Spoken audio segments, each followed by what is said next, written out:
Noi vecchi abbiamo sempre un asso nella manica e quello che oggi vi andrò ad illustrare è uno di questi.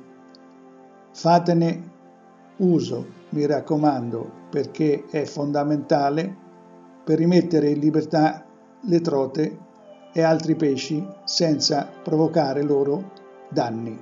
Il precedente video su questo argomento ha destato parecchio interesse. Quindi eccomi qui a mostrarvi una nuova carrellata di slamature.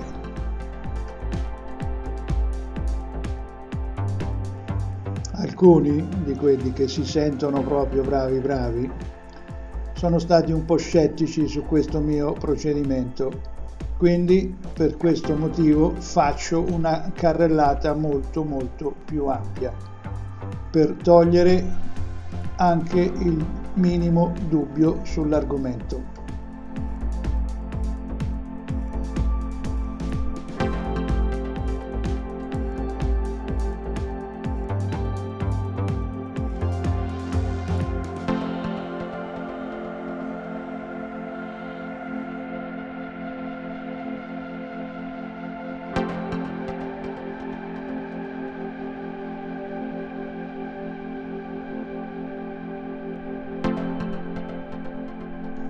Questo video racchiude in sé un'intera giornata di pesca su due torrenti completamente diversi.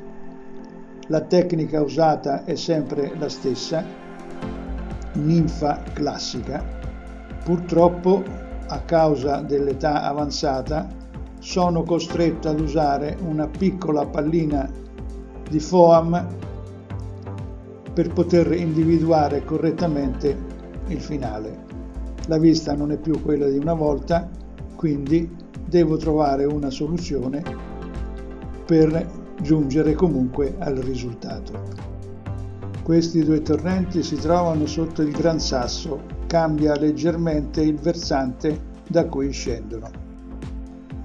Uno praticamente è quasi un canale, l'altro è un torrente che scende dai monti vorticosamente.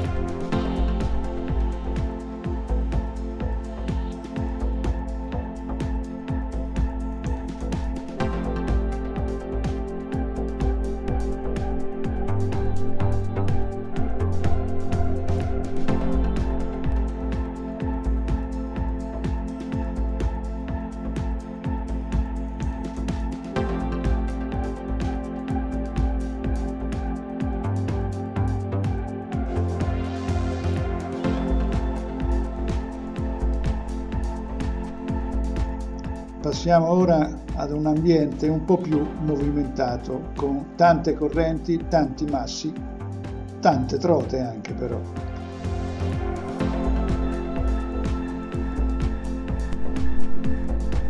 Sto usando una 8 piedi e mezzo coda 3, il classico finale da ninfa e due ninfette in successione a circa 60 cm l'una dall'altra. Chiaramente sono ninfette un po' speciali, diciamo. Il tipo usato è dello 0,14.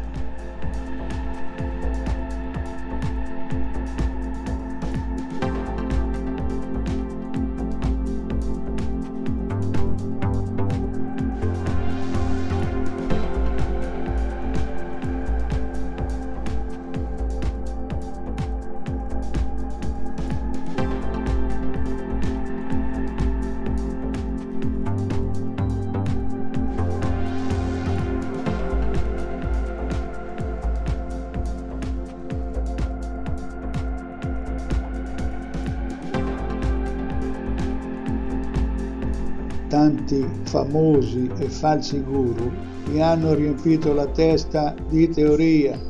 Quando stai lungo un qualsiasi torrente o un qualsiasi fiume, la teoria non serve a nulla.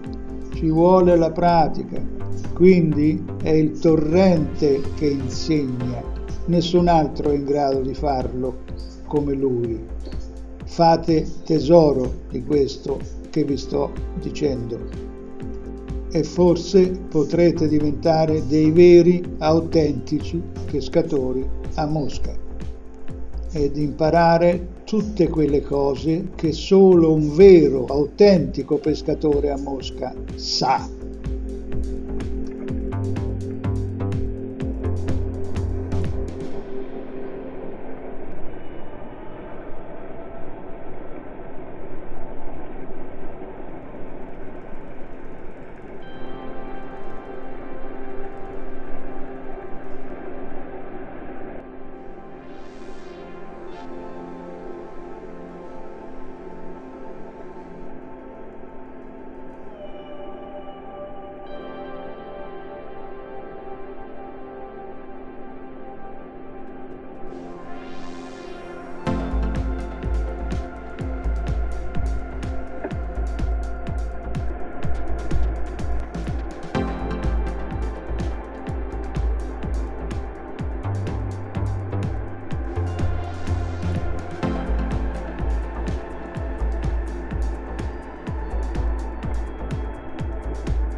Avete visto, scettici? Tante trote rilasciate con lo stesso identico sistema, immobili, completamente immobili. Fatene tesoro, potrà esservi utile, perché io in 65 anni di pesca a mosca le so tutte, non faccio finta di sapere, lo so, punto e basta. Nella pesca a mosca chi sa fa, chi non sa chiacchiera e crede di sapere, creando solo confusione, esclusivamente confusione.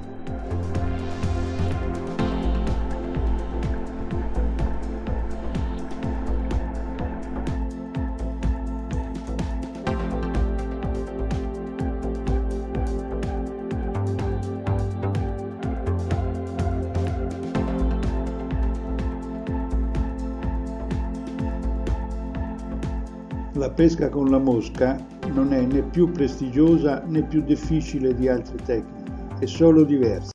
Diversi e speciali invece sono tutti quelli che la comprendono fino in fondo, tanto da capire che essa ti dà quello che tu gli dai. Soprattutto è una tecnica che va amata e, come in tutti i grandi amori, per essere ricambiati è necessario dare senza nulla chiedere.